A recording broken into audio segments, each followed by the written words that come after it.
रुक बड़ी खबर का कर लेते हैं। पुलवामा हमले से जुड़ी बड़ी खबर। पाकिस्तान ने पुलवामा हमले पर कबूलनामा पेश किया है। पुलवामा हमला इमरान सरकार की बड़ी कामयाबी है, यह कहना है फवाद चौधरी का। पुलवामा हमले पर पाकिस्तान जो है वो बेनकाब हुआ है। इसके बाद वीके सिंह ने कहा कि एफएटीएफ में पाक को ब्लैकलिस्ट करने की जरूरत है। अभी कुछ दिनों पहले याद होगा आपको, एफएटीएफ ने ग्रे लिस्ट में बरकरार पाकिस्तान को रखा था क्योंकि आतंकियों पर कार्रवाई नहीं की जाती। अब ये बड़ा कबूलनामा यहां पर पाकिस्तान की ओर से सामने आया है।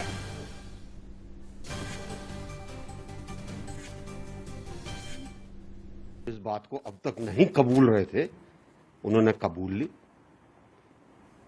आतंकवादी घटना कराना अगर बहुत बड़ी कामयाबी मानी जाती है या अचीवमेंट माना जाता है सरकार का, तो सिर्फ एक ही चीज दिखाता है कि पाकिस्तान एक आतंकवादी देश है। जितना इसके ऊपर दुनिया अलग अलग प्रतिबंध लगाए उतना ज्यादा अच्छा है दुनिया के लिए। पाकिस्तान ने पुलवामा हमले में अपनी भूमिका को साफ साफ कबूल कर लिया है। इमरान खान के मंत्री हैं फवाद हुसैन चौधरी, जिन्होंने पाकिस्तान की संसद में यह स्वीकार किया कि पुलवामा हमला पाकिस्तान की बड़ी सफलता थी। इस कबूलनामे के साथ ही पाकिस्तान के चेहरे से मासूमियत का यह नकाब उतरा है।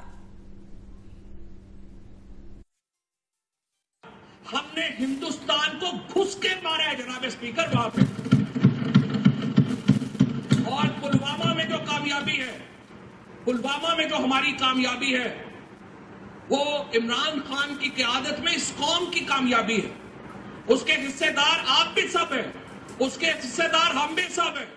और जिस तरीके से आप आके ये बातें करें और आप कहें ये वो, तो सुन लिया आपने, यहां पर पाकिस्तान के मंत्री हैं ये फवाद चौधरी, जिनकी ओर से इस हमले को, इस आतंकी हमले को एक कामयाबी के तौर पर देखा जा रहा है और वो ये कहते हैं कि इसकी हिस्सेदारी जो है वो सबकी है।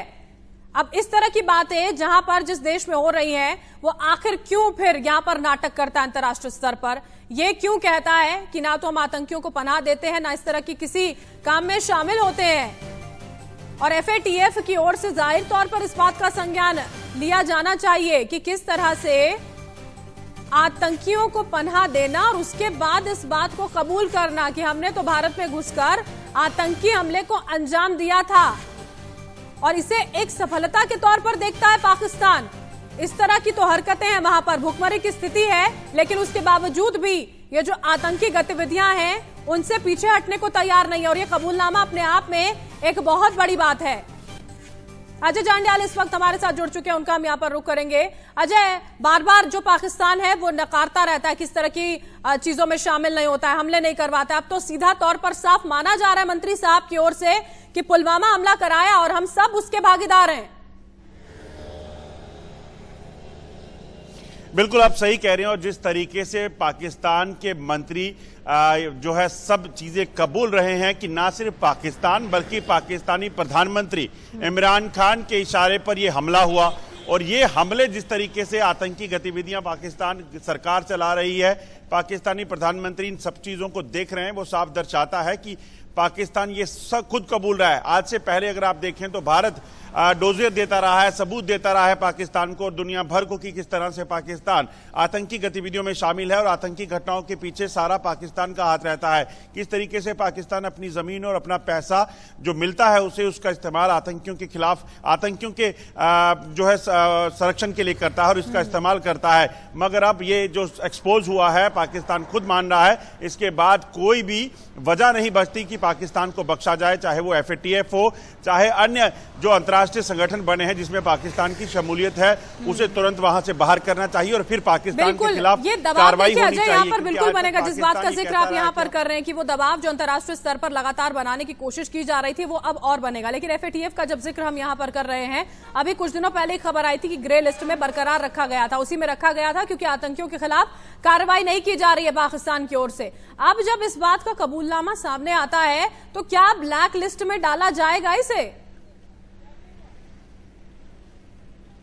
देखिए, पाकिस्तान को यकीनी तौर पर इस कबूलनामे के बाद सीधे, क्योंकि ये कबूलनामा किसी आम जो पॉलिटिकल भाषण रहते हैं उसमें नहीं हुआ है। पाकिस्तान की संसद के अंदर इस तरह से बयान अगर दिया गया है, नेशनल असेंबली में ये मंत्री बोलते हैं जो एक रिस्पॉन्सिबल चेयर होल्ड करते हैं, जिससे साफ हो जाता है कि पाकिस्तान इन आतंकी गतिविधियों में शामिल है और पाकिस्तान ही जो है वो टेरर फैक्ट्री वहां से चला रहा है भारत के खिलाफ। इसलिए इसमें कार्रवाई एक सीधा तरीका है। इसमें कोई गुंजाइश नहीं बचती कि पाकिस्तान को कोई राहत दी जाए, कोई माफी दी जाए, जितनी मर्जी आप क्लैरिफिकेशन दी जाए पाकिस्तान के मंत्री की तरफ से। दूसरी ओर कि भारत भी सीधे तौर पे अब कार्रवाई करनी चाहिए भारत को।